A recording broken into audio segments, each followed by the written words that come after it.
Hello, belles âmes en éveil.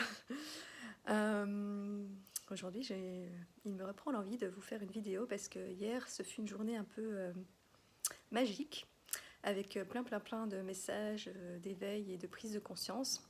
Et donc, j'avais envie de vous en partager une partie, pas tout, parce que sinon, ça serait beaucoup trop long. Mais donc, le premier truc que j'avais envie de vous partager, je vous mettrai des petites illustrations avec la vidéo, des images. C'est que ces derniers temps, comme je vous l'ai déjà partagé dans un post, il y a la franc-maçonnerie et du coup les Rose-Croix là qui sont beaucoup ressortis. Et je sentais qu'il y avait quelque chose à comprendre par rapport à ça. Et puis je me suis rendu compte en fait que le symbole de la franc-maçonnerie se rapprochait très fort du symbole des ingénieurs, puisque moi j'ai fait des études d'ingénieur, et donc le symbole qu'on avait dans notre faculté d'ingénieur, c'était un compas avec un marteau et une enclume. Et du coup, j'ai trouvé qu'en fait, c'était très symbolique, puisque en fait, le compas, il y a il y a une expression qui dit avoir un compas dans l'œil, hein, qui veut dire qu'on ne voit pas très clair. Hein. Et le marteau et l'enclume, il y a une expression qui dit se trouver entre le marteau et l'enclume, ce qui est le cas du compas, et ce qui signifie dans l'expression d'être dans une situation dangereuse entre deux camps opposés. Et donc je me suis dit, mais qu'est-ce que c'est symbolique? Parce que justement, je venais de me dire que la franc-maçonnerie, et du coup aussi ingénieur peut-être, c'était un peu la vision voilée, la 3D, de ce qui était vraiment derrière, de ce qu'il y avait vraiment derrière. Et donc, je pense que, par exemple, pour la franc-maçonnerie, les Rose-Croix se rapprochent beaucoup plus des enseignements d'origine, même si c'est peut-être pas encore tout à fait ça. Et puis après, voilà, dans quel que soit le groupe, il y a toujours des personnes bien intentionnées et d'autres moins bien intentionnées. Donc je ne mets pas tous les gens qui font partie de ces groupes dans le même bateau, on va dire. Mais moi, je vois quand même ça comme des façons perverties de la vraie, de la vérité et de l'essence pure d'origine des messages. Et que donc, la franc-maçonnerie, les Rose-Croix, c'est des sociétés secrètes, entre guillemets, hein, où on se transmet des savoirs depuis tout un temps. Qui remonterait, d'après la vidéo que je vous avais postée à l'Égypte, mais moi je vois même, je dirais même, je vois un rapport avec les Esséniens, moi, et avec le Christ et Marie-Madeleine, parce que Rose-Croix, pour moi, la croix, le Christ, la rose, c'est associé à Marie-Madeleine, et donc voilà, à ce couple sacré. Et de nouveau, à l'époque, en fait, on n'a mis que le Christ en évidence et on a complètement oublié Marie-Madeleine. Et donc, c'est bien cette vision de cette ère du poisson qui se termine, qui était une ère occulte et secrète. Et donc, du coup, les savoirs se transmettaient de manière secrète et ont été déformés, tout comme les paroles que le Christ était venu délivrer à l'époque ont été déformées, intentionnellement ou non, par la religion, les religions, qui du coup ont provoqué cette division plutôt qu'une union et la dualité, bon, qui est la réalité sur Terre, il y a une dualité, mais normalement ça devrait être une dualité qui travaille ensemble et pas qui s'oppose. C'est des complémentaires, pas des opposés. Et donc, toutes ces façons perverties, entre guillemets, de transmettre les messages qui ne sont plus les messages d'origine, qui ont été déformés par ce voile de 3D, et donc cet ego, et donc il y a eu beaucoup de messages égotiques, puisque, c'est pas mal de ces choses-là peuvent aussi être associées à des sectes, à des gourous, etc., à des gens qui en ont fait des usages parfois même sataniques, parce qu'ils se sont appropriés ces savoirs à mauvais escient et que leur ego a pris le dessus, et puis que là, ils vont vouloir faire les... Parce que donc maintenant, on va passer à l'ère du Verseau, qui est donc l'ère où le voile se lève et où les secrets sont révélés. Et donc moi j'ai l'impression d'avoir été formée à ces savoirs dans d'autres vies et que tout doucement ça commence à me revenir et je pense qu'on est beaucoup à cette époque à être dans ce cas et à être venu s'incarner maintenant pour ça parce que on va passer à cette nouvelle ère et qu'il y a plein de choses qui vont devoir être révélées et qu'on va pouvoir enfin voir la lumière qui se cache derrière les ombres parce que le nouveau monde il est déjà là, c'est juste que il faut changer de vision et qu'il faut enlever le voile qu'on a devant les yeux et qui fait qu'on n'arrive pas à voir toute la beauté du monde et toute la lumière et le fait que tout a sa place, même l'ombre qui n'est pas une vraie ombre, qui est une lumière cachée en fait. Et pour ça, il faut réunir plutôt que diviser. Et donc, voilà, des prophètes qui vont révéler des vérités, mais de manière égotique, c'est pas voilà, c'était pas la manière de faire et puis les messages ont été déformés et donc je pense qu'après il va y avoir voilà toute une série de gens parce qu'aussi justement c'est l'heure de la réunification et de donc la collaboration et où on se répartit les tâches et donc à l'époque il y a eu un Messie, le Christ qui est venu délivrer un message.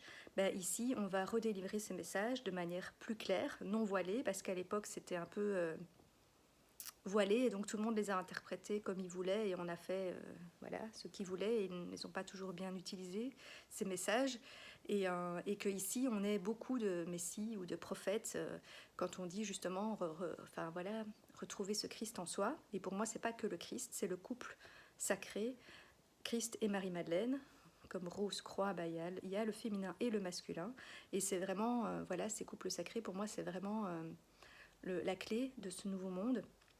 Je vous l'ai déjà partagé plein de fois, les flammes jumelles, hein, entre autres, mon sujet favori, parce que pour moi, c'est la clé de cette réunification intérieure à l'intérieur de soi, entre son propre couple masculin et féminin sacré, et puis à l'extérieur pour les flammes jumelles qui vont se réunir, et du coup, justement mieux travailler ensemble et du coup décupler leur potentiel, leur savoir, puisqu'ils sont complémentaires en fait, et pas opposés. Et donc le marteau et l'enclume, là, qui étaient soi-disant opposés, en fait, quand ils travaillent ensemble, c'est grâce au marteau et à l'enclume que le forgeron, en fait, il forge, il crée des objets, parce qu'en fait, le monde et la réalité, c'est nous qui la créons, on est des créateurs, et c'est ça qu'il faut se rappeler, on a l'étincelle divine en nous, on est créateur et on peut créer le monde qu'on veut, à l'image, à notre image.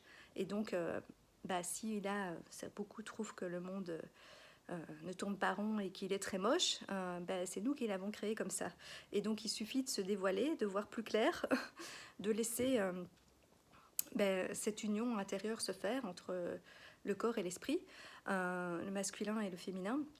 Et donc, c'est très symbolique parce que pour moi, enfin voilà, il y a plein de choses qui se sont passées hier qui ont beaucoup, qui sont venues alimenter toutes ces bribes de choses que je savais déjà, mais comme si tout maintenant, comme j'ai 15 000 symboles qui se remettent ensemble.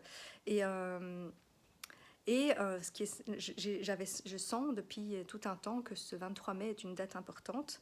Bon, c'est une date importante pour moi et ma flamme jumelle, en tout cas symboliquement.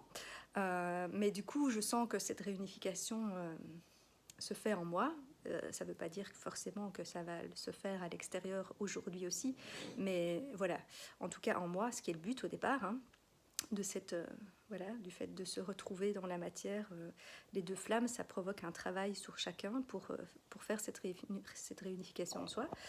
Ce qui est très symbolique, c'est que donc c'est le jour de la Pentecôte qui symboliquement représente la descente de l'esprit dans le corps, la matière, des apôtres qui vont être des prophètes et pouvoir révéler la vérité. Donc je sais pas, hein, moi je trouve ça magique, c'est tout se corrèle, tout s'emboîte. Et donc ça représente enfin voilà, vraiment cette union corps-esprit qui fait que du coup on peut se relier au cœur et voir avec le cœur et plus avec son ego et plus être voilé et avoir l'esprit plus clair et un corps voilà, plus vivant parce qu'il collabore avec l'esprit et donc réveiller ce feu. Enfin voilà, je trouve ça super symbolique que ce soit cette date-ci, qui plus est, cette année, est encore plus marquante, et c'est pas pour rien vu qu'on est à ce passage, puisque aujourd'hui, 23, c'est ça fait 5, mai 5, 2021, 5. Donc c'est aussi un 5-5-5. C'est le dernier 5-5-5 de ce portail. Et le 5-5-5, c'est le passage de l'ancien au nouveau. De notre ancienne vie à notre nouvelle vie, de l'ancien monde au nouveau monde.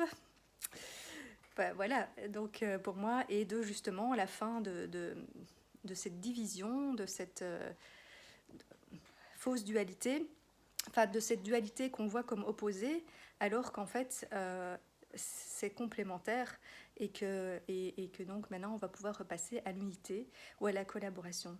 Après, quand on dit l'unité, ça je vous l'ai déjà partagé aussi, c'est pas possible de maintenir l'unité, cet état d'unité non-stop ici sur Terre, puisque la Terre est quand on est incarné sur Terre, on est d'office duel, puisqu'on a cette partie esprit et ce corps, et notre âme.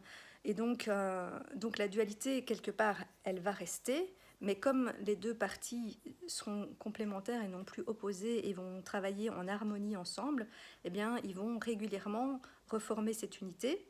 Et comme je l'ai partagé dans un autre post aussi, ça va être une continuelle fusion et défusion, comme ce trajet représenté par l'infini, où on repasse toujours par le centre, qui est donc la fusion des deux polarités.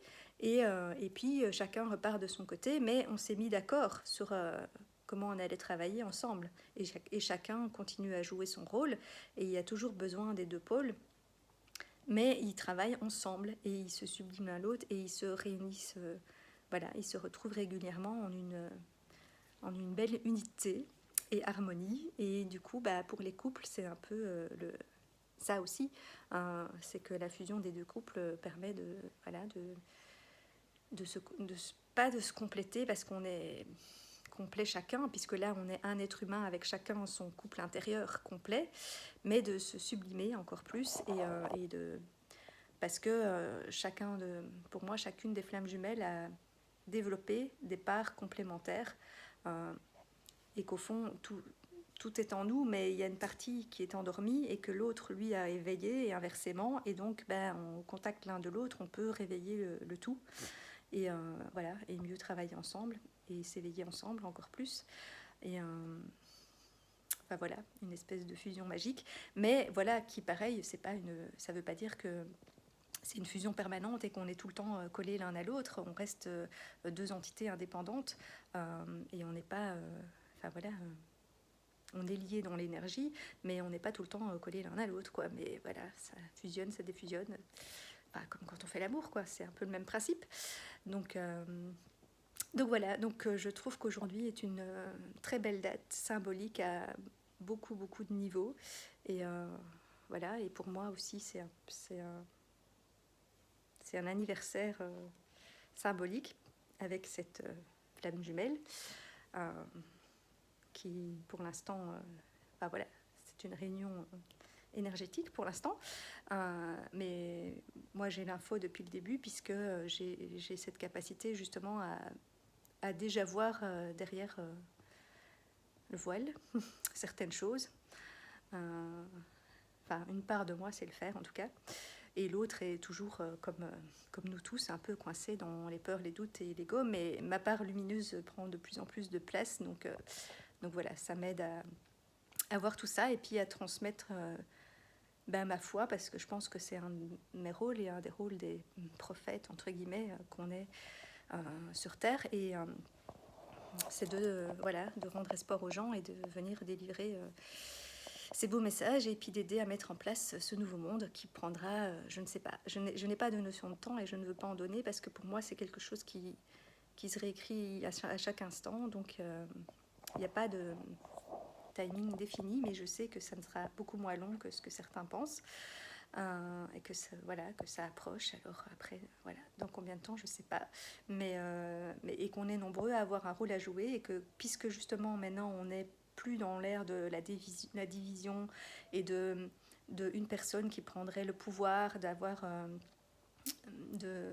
avec qui serait au-dessus des autres, il n'y aura pas un prophète. En fait, on va se répartir le boulot, et donc je pense que chacun de nous qui est venu avec ce rôle-là reçoit une partie des infos, parce que toutes les infos, c'est pas possible pour notre cerveau humain, donc on n'a pas besoin de tout savoir, puisqu'on va collaborer et qu'on va chacun être canal, entre guillemets, et délivrer une partie des messages qui doivent être délivrés. Et donc, en s'associant tous ensemble, on va pouvoir révéler au monde tout ce qui doit être révélé. Et sortir de l'ombre aussi, du coup, et passer de l'ombre à la lumière. Mais la plupart de nous ne savions pas nous-mêmes que, que nous allions jouer ce rôle jusqu'à ce qu'on se réveille soi-même. Hein. Donc, mais tout a été parfaitement orchestré pour ça. Hein. Et on a dû revivre tout un parcours pour en arriver là. Mais donc voilà, je sens que... Voilà, comme je le dis depuis longtemps, je sens que je suis dans un grand passage et que je vais devoir enfin prendre ma place, puisque jusqu'ici je ne l'ai pas prise, mais c'était une initiation pour pouvoir la prendre quand ce sera le bon moment, comme beaucoup d'autres. Et donc je fais aussi cette vidéo justement pas du tout dans un but égotique, et pour l'instant, de toute façon, je ne vous partage pas encore les infos que j'ai reçues, j'en ai pas encore beaucoup, parce que comme je dis, je pense qu'on va nous les donner au fur et à mesure, quand ça sera le bon moment. Et quand il sera temps de pouvoir les partager. Mais voilà, c'est pas du tout dans ce but-là que je partage pour l'instant, c'est juste pour faire écho chez d'autres, chez tous ces autres prophètes encore un peu endormis, à moitié éveillés ou totalement réveillés, pour leur dire justement qu'il va être bientôt temps de sortir de l'ombre et qu'il faut pas... qu'il faut prendre sa place et jouer son rôle, et que c'est tous ensemble qu'on doit travailler, et qu'il n'y a pas à se disputer pour qui va révéler quoi, ou qui va sauver le monde, parce que ça sera un travail d'équipe, et que c'est vraiment ça qu'on est venu justement... c'est un des messages du Nouveau Monde, c'est que c'est ensemble qu'on va le créer, ce monde, et il n'y aura plus de personnes qui seront supérieures à d'autres. Voilà, tout comme le système en place, les gouvernements avec un chef d'État, les riches, les pauvres, tout ça, ça va disparaître. Je ne sais pas combien de temps ça va mettre. Je vous révèle quand même une partie, mais je ne suis pas la seule. Il y en a déjà plusieurs qui l'ont partagé. Et j'ai pas encore tout. Voilà, je vois plein de choses de comment ça sera, mais je ne sais pas encore. Je ne sais pas comment ça se fera, mais je sais vers quoi on va, en partie en tout cas, et entre autres ça. Et donc, plus vite on l'acceptera, et plus vite on sortira de cet ego qui veut dire mais moi je mérite plus que d'autres, ou je travaille plus, ou j'ai droit à plus, ou je suis plus intelligent que d'autres, ou ce que je fais est plus important que d'autres. C'est faux, parce qu'on a tous, chaque personne joue un rôle important, et c'est bien pour ça qu'on est tous différents, parce qu'on a besoin de tous ces rôles, aussi minimes et ingrats paraissent-ils, ils sont tous tout aussi importants. C'est comme dans un écosystème, comme dans la nature. La fourmi est aussi importante qu'un arbre, et ils sont pas là en train de se battre pour savoir qui va avoir le pouvoir et que l'autre n'a pas sa place. C'est pas comme ça que ça doit fonctionner le monde. Et jusqu'ici, le monde ne tournait pas rond, en effet, parce qu'on n'était pas éveillé ou réveillé. Enfin, moi, je fais la différence entre éveillé et réveillé, où éveillé, c'est l'esprit qui devient clair, et réveillé, c'est quand il y a vraiment cette fusion des deux, et que du coup, le corps est régénéré par cette énergie vitale. Et donc, oui, je dirais que l'éveil, c'est plus ça concerne plus l'esprit, et le réveil, le corps. Voilà. Et je ne sais pas comment appeler les deux, mais je trouverai le mot. La fusion, le nouveau monde, les couples sacrés, enfin tout ce que vous voulez. Mais donc on a tous ce couple sacré à l'intérieur de nous, et il faut le faire, les éveiller nos deux parts, et les faire travailler correctement ensemble, et redonner la place à l'âme plutôt qu'à l'ego, et à la sororité, fraternité, plutôt qu'à la compétition, parce qu'au fond, on veut ce qu'on veut, c'est être heureux. Et c'est pas en étant mieux qu'un tel, ou en ayant plus que l'autre, ou en étant en étant plus fort que l'autre, ou plus ci ou plus ça, qu'on va être plus heureux. C'est pas du tout ça la clé du bonheur. donc voilà ce que j'avais envie de déjà partager un peu avec vous. Et voilà, et je pense qu'on est de plus en plus de personnes canal qui délivrons les messages chacun à notre manière. Et voilà, certains messages en commun, certains différents selon ce qu'on reçoit. Et je pense que c'est aussi pour ça qu'à notre époque, il y a plusieurs canals ou prophètes. Moi, je dirais plus canal que prophète à notre époque, puisqu'en fait, on ne fait que... comment dire, justement, on ne s'approprie pas ces choses-là. On est un canal, on ne fait que finalement délivrer l'info auquel on a tous accès quelque part, puisqu'elle vient de la source et de la conscience universelle, des mémoires akashiques. C'est juste que, voilà, que pour y avoir accès, il faut déjà avoir fait un certain travail d'éveil. Et encore une fois, c'est pas parce qu'on est éveillé qu'on est supérieur à d'autres, parce que certaines âmes sont venues jouer des rôles où elles ne doivent pas s'éveiller parce qu'elles ont des rôles qui ont l'air d'être dans l'ombre ou plus ingrats, mais ils sont tout aussi importants. Donc là non plus, il n'y a pas de jugement ou de compétition à avoir, quoi. Tout, vraiment, tout est juste, et donc on doit chacun jouer le rôle qu'on est venu jouer. Et ils sont tous importants pour l'évolution de l'humanité, parce que finalement c'est ça qui compte, puisqu'à la fin on est tous un. Et donc voilà, ensemble, on va aller vers cette belle harmonie, le bonheur, la paix, le partage. Et voilà, ça sera, c'est un chemin. Et je ne peux pas vous dire combien de temps ça prendra, comment ça se passera exactement, mais je sais que ça se passera et qu'on va vers là. Voilà le message d'espoir que j'avais envie de vous transmettre en ce jour de Pentecôte et de portail 555 et voilà, de réunification et de passage. Sur ce, je vous souhaite un très beau dimanche et un long week-end. Profitez bien. Ciao, ciao.